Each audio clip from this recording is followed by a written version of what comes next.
우리는 3박 4일 동안 한국 기독교 역사가 담겨있는 순교지들을 방문했습니다. 참으로 먼 길이었습니다. 용인 기독교 순교자 기념관, 화성의 제암리교회, 김제의 금산교회, 영광의 염산교회, 그리고 야월교회, 증도의 증동리교회, 여수의 애양원. 이곳에서 보낸 시간들을 지금부터 여러분과 나눠보려고 합니다.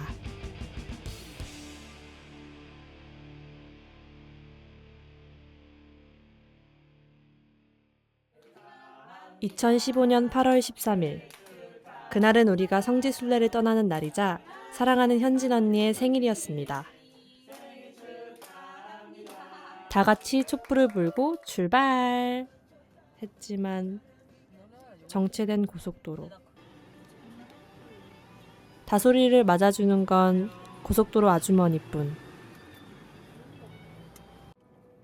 출발한 지 1시간도 지나지 않아 모두 골아떨어지고 말았습니다.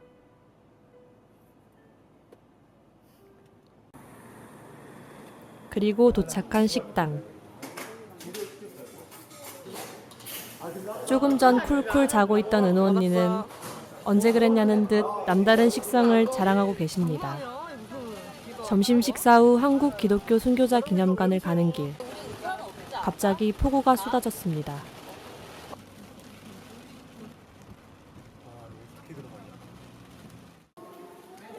저는 출발 전 이곳을 담당했던 스터디조였는데요. 설명해보라는 전도사님 말씀에 꿀먹은 벙어리가 되고 말았네요.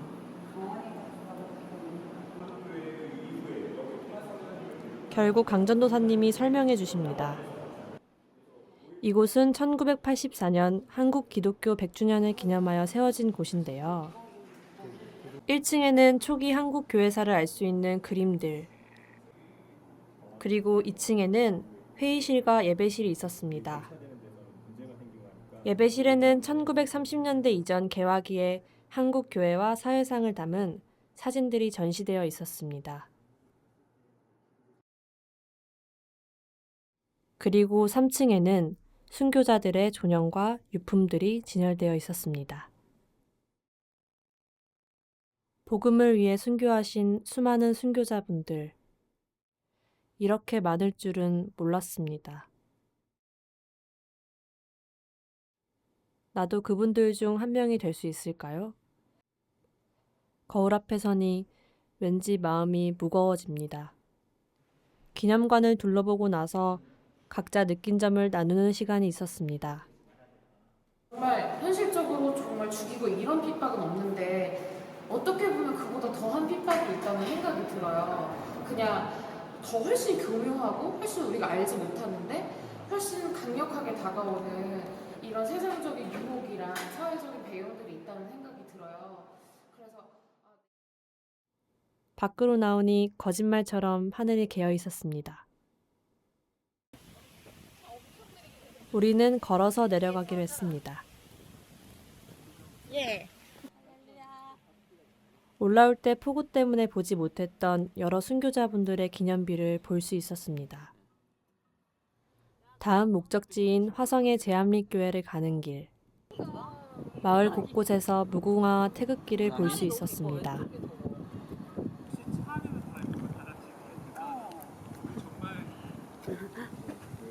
화성 제암리 3.1운동 순국기념관. 약간 상태가 안 좋은 은호 언니. 왜 이러는 걸까요?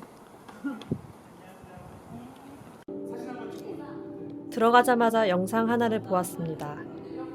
두렁바위에 타오르는 불꽃. 두렁바위는 3.1 독립만세운동 당시 일본 헌병이 이 마을 기독교 주민 23명을 집단으로 학살했던 장소입니다. 2층에는 전시관이 있었습니다.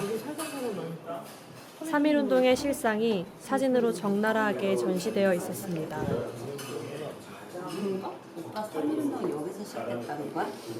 전국적으로 다 일어났는데 그러니까 시작된다 여기야. 아 여기가 시작 가장 아니야. 활발했다는 거 아니야? 저거 많이 있는데 일본 헌병들의 방화로 파괴된 마을. 백과사전 강전도사님께서 열심히 설명해 주십니다.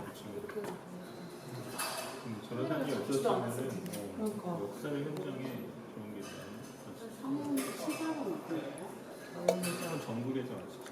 지금 이제 기독교의 그 3.1운동 이 3.1운동에서 급속도로 퍼져갈 수 있었던 이 가장 큰 이유가 뭐냐면 교회가 있었기 때문에 교회가.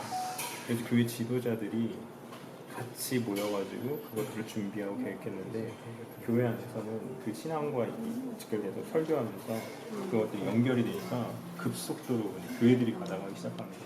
3.1운동의 영향으로 고요한 마을 제암리에서도 만세운동이 일어났습니다.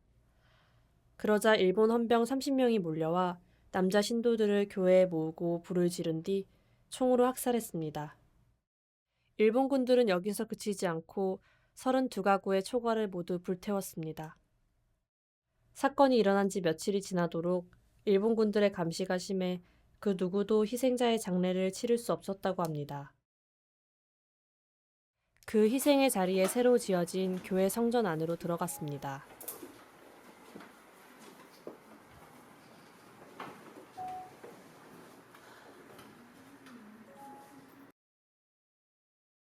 우리는 교회 앞 잔디밭에 모였습니다. 근데 교회가 그게 가능했던 이유가 교회가 바로 그 죽음을 각오한 신앙들이 있었기 때문에 그 두려움에 대한 그것들이 일반 사람들보다는 훨씬 강했다는 거예요. 그런 역사적 증언이 실제로 많이 남아있고 기록도 남아있고 그래서 아까 계속 내가 반복적으로 얘기하지만 지금 그 독립선언서에 남겨있던 33인의 그 민족 대표들도 크리스천들이 굉장히 많아요.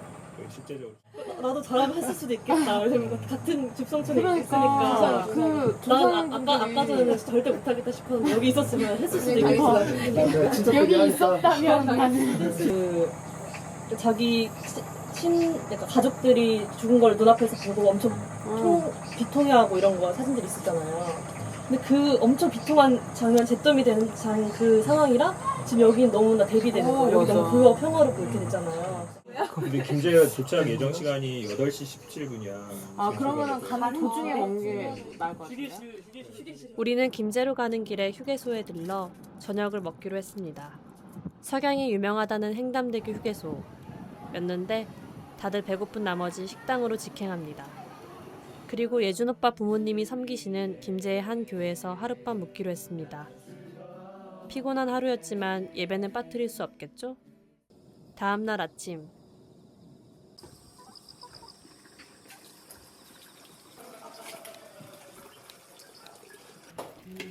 예준 오빠 부모님이 준비해주신 초특급 뷔페에 아침부터 식욕 폭발.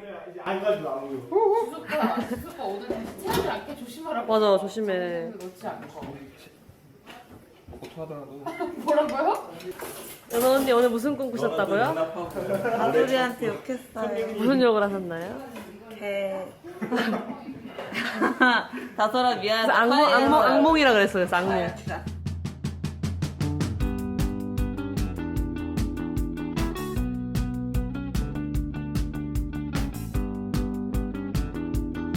김제의 지평선은 어제 무거웠던 우리 마음까지 뻥 뚫리게 해줬습니다.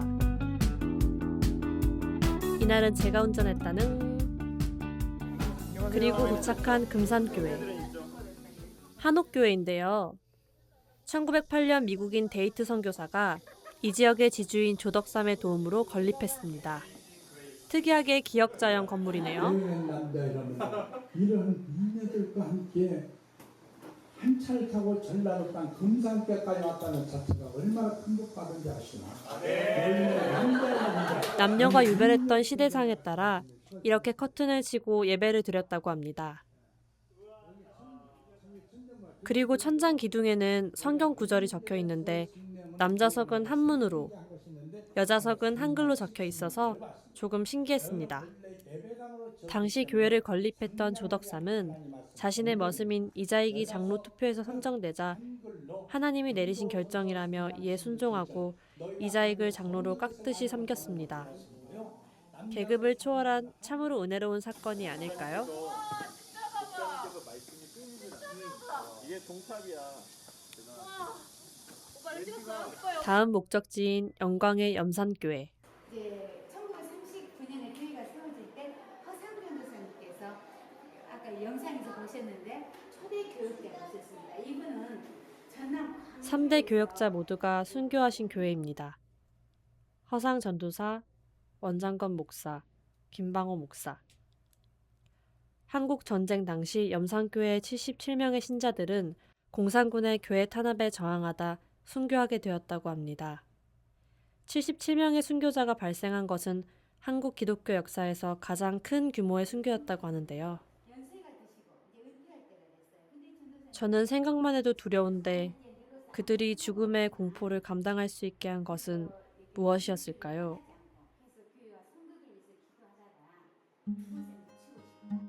순교 당시 사용된 무기들입니다. 얼마나 아팠을까요? 공산군들은 신자들의 몸에 돌을 매달아 산채로 바다에 빠뜨리기도 했습니다. 그분들은 물에 빠지면서도 마지막까지 찬양을 부르며 하나님 곁으로 갔습니다. 소소한 유품들에 그때의 흔적이 고스란히 묻어있는 것 같아 다시 마음이 복잡해졌습니다. 교회 근처에는 바닷가가 있었습니다. 북한군들이 신자들을 밀어넣은 그 바다였습니다.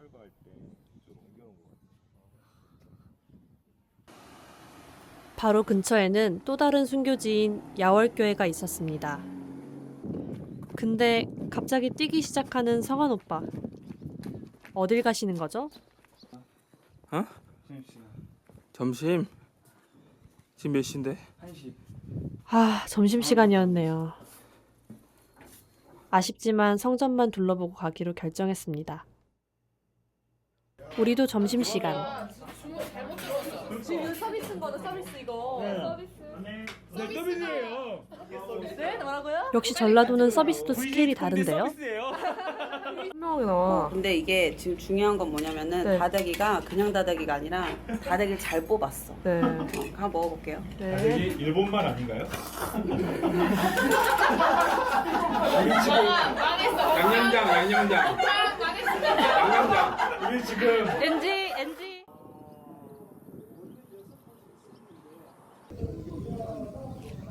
우린 문준경 전도사님의 순교지 신안 증도에 있는 증동리 교회를 방문했습니다. 씨앗을 땅에 심어서 그게 나무가 되고 거기에서 열리는 열매의 숫자는 누가 세겠는가? 하나님밖에 그랬단 말이에요. 그러니까 아까 말했죠.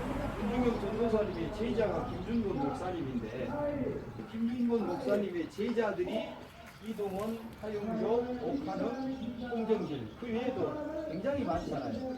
여기 오시는 분들 꼭 한 번씩은 CC맨들이 끼어 있어요. 마침 CCC 출신인 수미 언니가 행운의 교회 종치기에 당첨.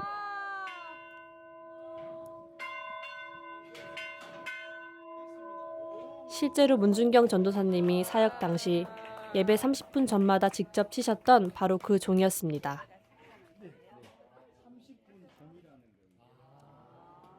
전국에서 복음화율이 가장 높은 신안. 그 중에서도 증도는 섬 전체 주민 90% 이상이 기독교인으로 천국의 섬이라고도 불립니다. 그 영향 때문인지 더 이상 담배를 팔지 않는 금연의 섬으로 알려져 있다고도 합니다. 이런 변화의 씨앗을 심은 단 한 분, 문준경 전도사님. 복음화율이 높은 이유는 전적으로 문준경 전도사님 때문이죠. 사실 문준경 전도사 그녀는 신안군 일대를 전도하여 100여 개의 교회를 세웠다. 문준경 전도사님은 젊은 나이에 생과부가 되어 홀로 가난한 삶을 살다가 하나님을 만났습니다. 그리고 신학을 공부한 뒤 고향 증도로 돌아와 나룻배를 타고 신안 일대에 복음을 전하고 교회를 세웠습니다. 기념관에는 문준경 전도사님이 교회를 개척하기 위해 다녔던 노두길을 재현해 놓았습니다. 얼마나 걸어 다녔는지 1년에 고무신을 9켤레나 바꿔 신으셨다는 유명한 일화. 그녀는 없는 주머니를 털어 어려운 주민을 도와가며 한평생을 전도에 힘쓰다가 신안군 일대에 100여 개의 교회를 개척하시고 전쟁 중 교회를 지키다가 좌익 세력들에게 모래사장에서 순교를 당하셨습니다. 좌익 세력들은 문준경 전도사님에게 새끼를 많이 깐 씨암탉이라며 자리에서 끌어냈고 여기 시신도 있는 거예요? 아. 그녀는 마지막 순간까지 당시 수양딸과 다른 성도들만은 살려달라고 애원하다가 죽창으로 그리고 총으로 죽임을 당하셨습니다.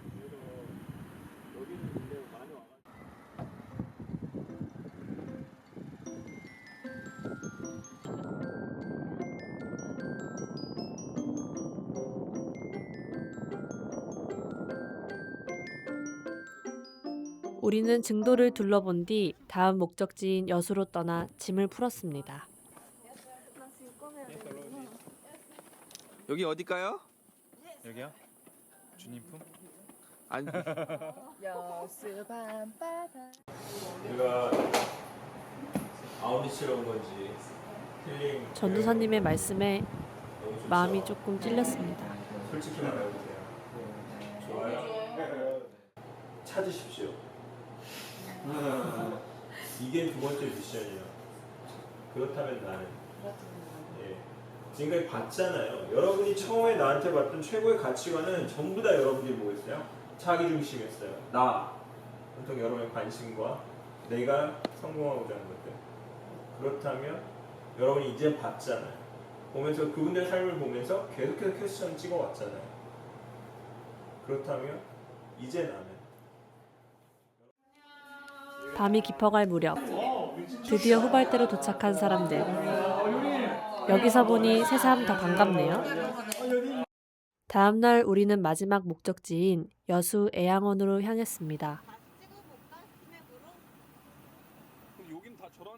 이상한 골목으로 빠져 헤매다가 우여곡절 끝에 도착했습니다.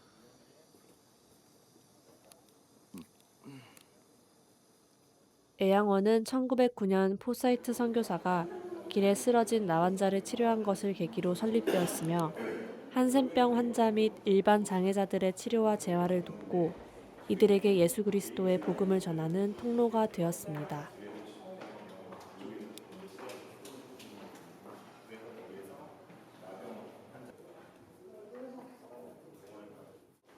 전시관에서는 당시 사용된 의료기구들과 애양원의 역사가 담겨있는 물건과 사진들을 볼 수 있었습니다.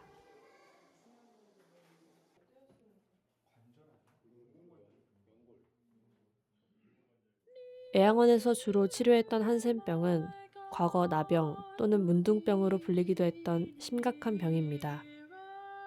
정확한 감염 경로는 밝혀지지 않았는데요. 신체 전체에 피부염이 퍼지고 점차 감각을 소실하여 신체 일부가 떨어져 나가거나 시력을 잃는 무서운 증상 때문에 당시 사람들로부터 차별과 핍박을 받았습니다. 손양원 목사님은 바로 이 애양원에서 한센병 환자들과 거리낌 없이 함께 지내며 평생 그들을 사랑으로 섬기셨습니다. 손양원 목사님은 일제 기독교 탄압에 맞서다가 모진 고문을 당하시기도 했지만 그 와중에도 한센병 환자들을 지극정성으로 돌보셨습니다. 그리고 자신의 두 아들을 살해한 좌익 청년을 자신의 양아들로 삼으며 삶 속에서 예수님의 사랑을 실천하셨습니다. 죽음보다 강한 사랑, 한센병 환자의 아버지, 손양원 목사님은 1950년 공산군에 의해 순교를 당하십니다. 그의 장례식에는 수많은 한센병 환자들이 모였습니다. 3일은 정말 짧았습니다.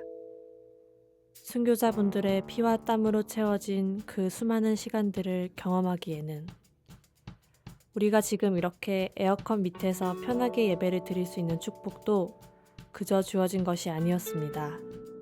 순교자분들이 뿌린 한 알의 씨앗이 수많은 열매를 맺어 지금 이 자리까지 이어진 겁니다. 그렇다면 나는 무엇을 할 수 있을까요? 어쩌면 순교라는 것이 저에게는 먼 이야기일지도 모르겠습니다. 매 순간 삶의 작은 유혹에도 너무나 쉽게 흔들리는 저이기 때문입니다. 나는 기도합니다.